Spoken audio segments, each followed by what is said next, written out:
x plus a. So just a reminder, all these derivatives, they need to take less than a minute for you to complete, especially if it's just 4 problems.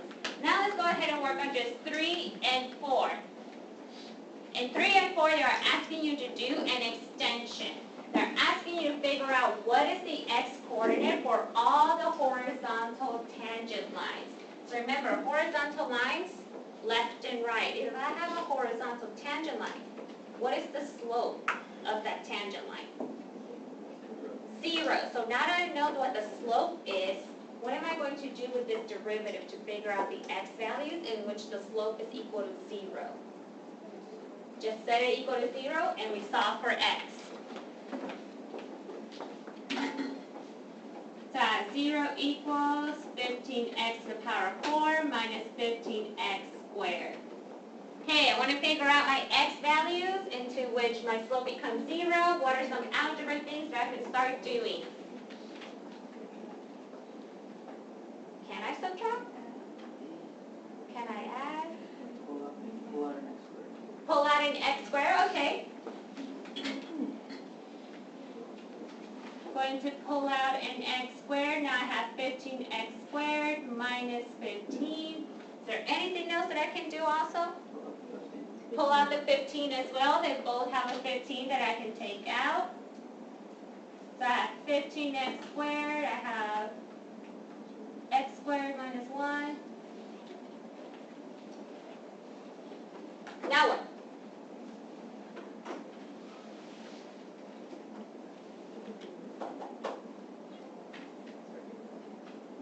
Break it apart. Okay, I'll give you guys 30 seconds to figure that out with your group. Figure out how you're going to figure out what the x values are going to be equal to.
Yes, both positive and negative.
Alright, let's go ahead and come back together now.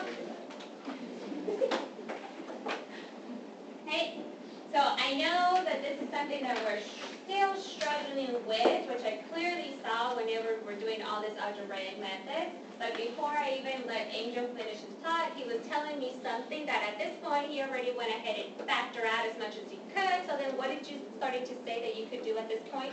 Oh, you can break the x squared minus 1.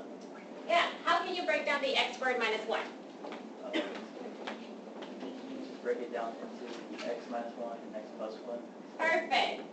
So 15x squared, and that x squared minus 1 becomes x minus 1 times x plus 1. Right? A lot of you guys went a different way, which is totally fine, but you should still get the same answer in the end. Now that I have broken down everything as far as I could, one trick that all of you guys keep forgetting though is that you have the parentheses, everything is factored out. Now what you could do is set every single term or every single parenthesis equal to 0 and then just solve for x. So what I mean by that is 15x squared is equal to 0, x minus 1 is equal to 0, and x plus 1 is equal to 0. And then just solve for every single x. Does 15x squared equal to 0? What is the solution to this? 0. What's the solution here? 1. And then the solution here? Negative 1. Right? So just so that you guys can get a visual, because we really need to make sure that we are connecting f and f prime of x. What this is saying, I'm going to draw the best that I can.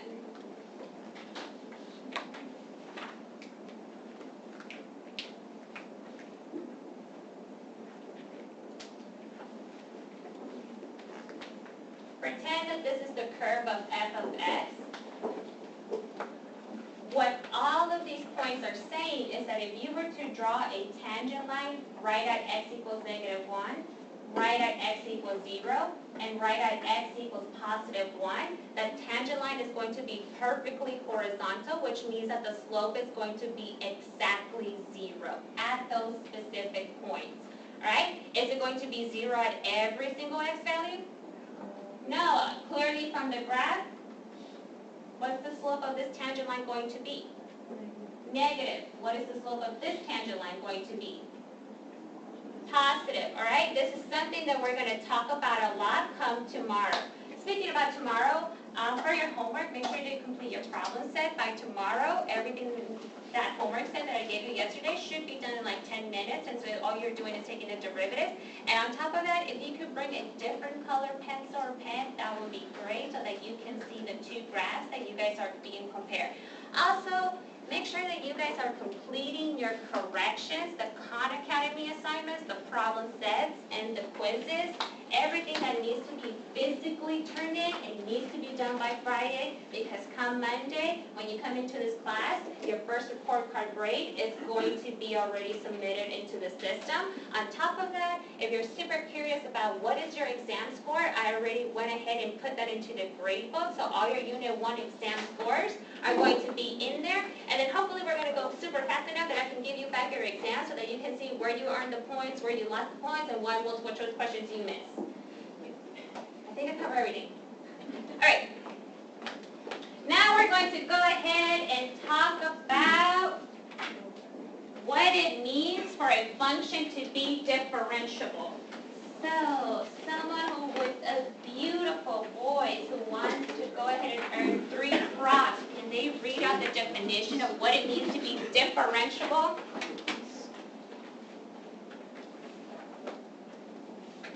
Read.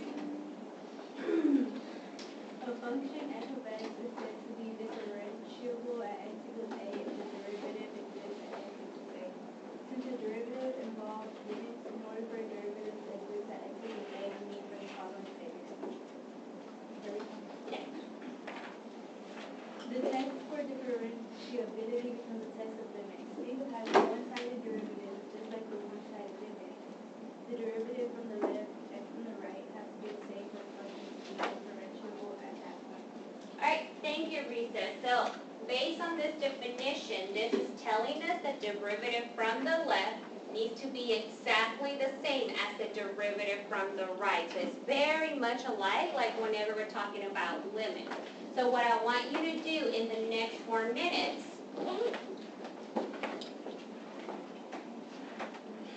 they told us that f of x is going to equal the absolute value of x. Put your hands, what is the absolute value of x going to look like when you graph it? have? Like that or like that? It's going to look like a V. What I want you to do is go ahead and grab the absolute value of x right here. Create a piecewise function of what the graph is supposed to look like. Once you have the piecewise function, use that piecewise function to figure out what the derivative of the absolute value of x is going to look like. Once you know what the equations look like, go ahead and graph it. So it's best to start off with the graph and then make a counterclockwise circle so they can fill it in. So 4 minutes, go ahead and see if you can figure all of that out.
It's basically negative. What did you mean?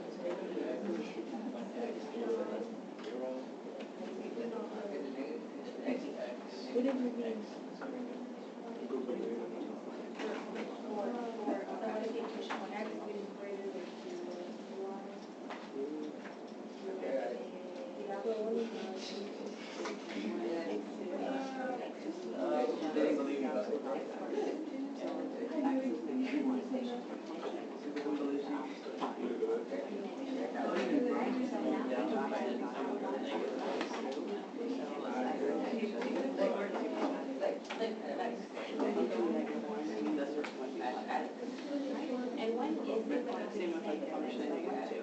Function negative 2. Negative 2 is after value 2. for them, so what is that side when x is negative?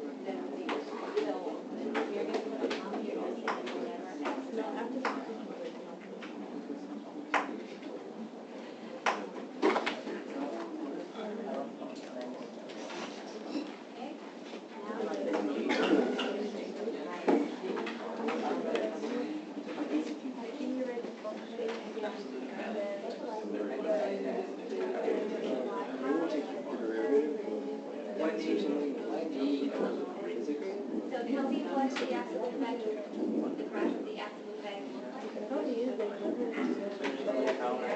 That, all right? Here you're telling me that when x is greater than 0, but You need H to like my graph of the absolute value, is that what you have? Are you saying it's negative? The same thing for all of these. Wendy's fault. This is why. Ooh, maybe we should look at Freddie's piecewise function. See what he wrote.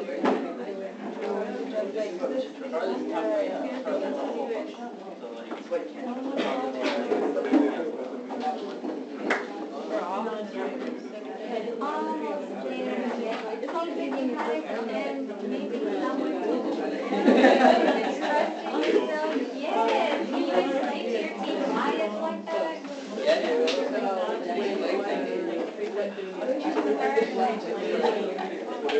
Alright, so now based on your piecewise function.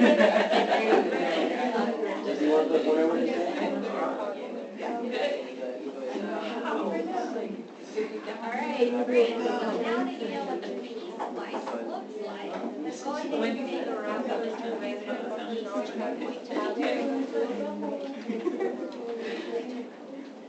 might be more than five. It's kind of like your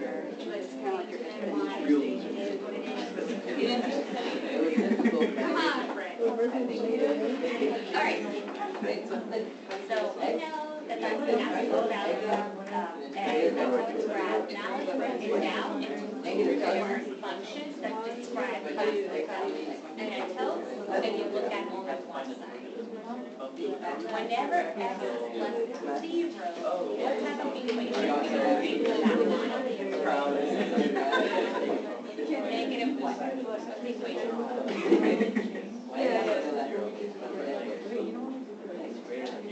Negative x. Perfect. So here you say negative x, comma, when x is less than 0.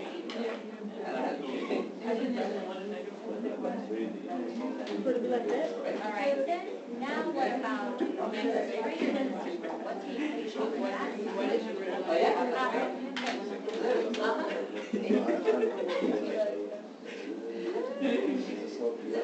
Right, so now that you know what f of x is equal to as a piecewise function, based on this, you can understand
let's go ahead and go over this. So let's come back together.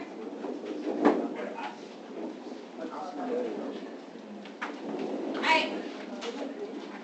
So walking around, I saw that yes, there were some difficulties. We needed some push in terms of remembering like how to break down a function based on a piecewise function. But then after I gave you some hints, everyone's like, oh, right. That's what we did in pre-cal. Okay, makes sense.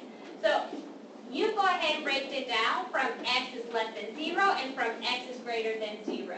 Whenever we are looking at for the domain whenever x is less than 0, we know that we have a linear function. And what is the equation of this linear function right here whenever x is less than 0? All you guys have this down, so I should hear everyone say this. When x is less than 0, what is the equation? Negative x. Perfect. What about when x is greater than 0 now? What's the new equation for that domain? Just x, a positive x. It's just a perfect linear function, right? Based on this now, we can go ahead and figure out what the derivative is going to be. So if I figure out what f prime of x is going to be, when x is less than 0, what is the derivative of negative x? Negative 1.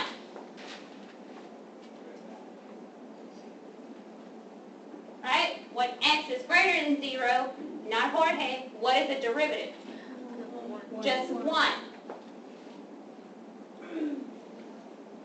Alright, so now that we know what f prime of x is going to be, let's go ahead and graph it. If I were to graph -1, how is this going to look like? Is it going to be like this? It's going to be like this? It's going to be like this? Or is it going to be like this? I see Maya is showing me. It's a perfectly horizontal line, and where is that horizontal line crossing? At -1. So we're going to draw a perfectly horizontal line at -1. What type of circle am I going to draw? Right at 0. Open, because that inequality says that it's not equal to 0. So I draw a perfectly horizontal line at -1 whenever x is less than 0. And then another perfect horizontal line when x is greater than 0.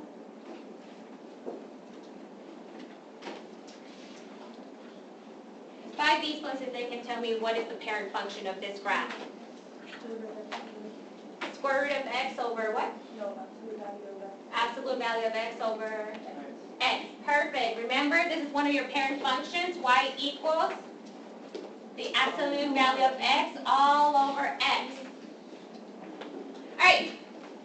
What I want you to do now, pick a partner. Make eye contact with that partner. All right. Partner A with the longest hair, or the most fabulous hair, whichever one you want to call it. All right.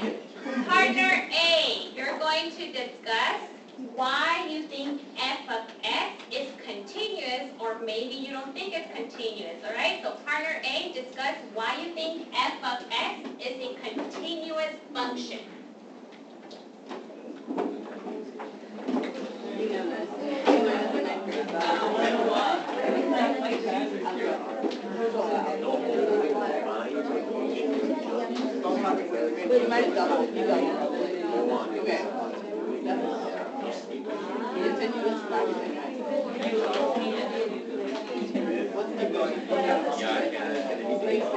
What is it? 3 steps?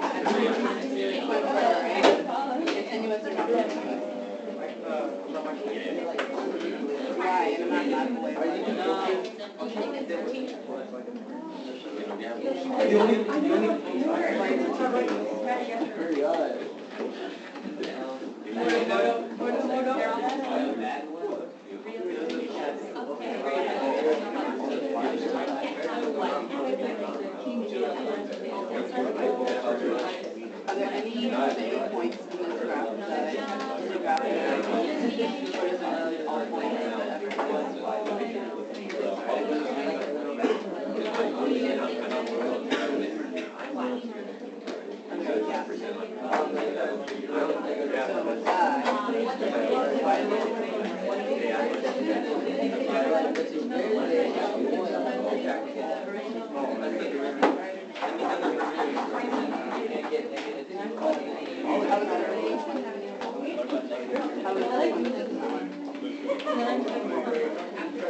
Alright, let's go ahead and come back together. Alright, so I heard some great convos happening from the people who thought they had the most fabulous hair. Luis, you said yes, this is continuous, and why did you say this was continuous? Perfect, there are no holes, there are no jump discontinuities, and there are no breaks either. Now I heard someone else trying to use the steps for proving continuity. Bethany, can you also explain what you said that this was continuous? We said that we were coming in from the left or the right and both made up to the point. What both? What do you mean by both? The limit. The limit. When you're coming in from the left, what is the limit here? 0. When you're coming in from the right, what is the limit? 0. 0. What else needs to be true in order for this to be continuous? You already told me that the limit is 0. What else needs to be true? F of x needs to exist at 0. And does it exist? Yes, perfect. So now we know that this is a continuous function. All right, partner B. Now you have the toughest question. Why do you think different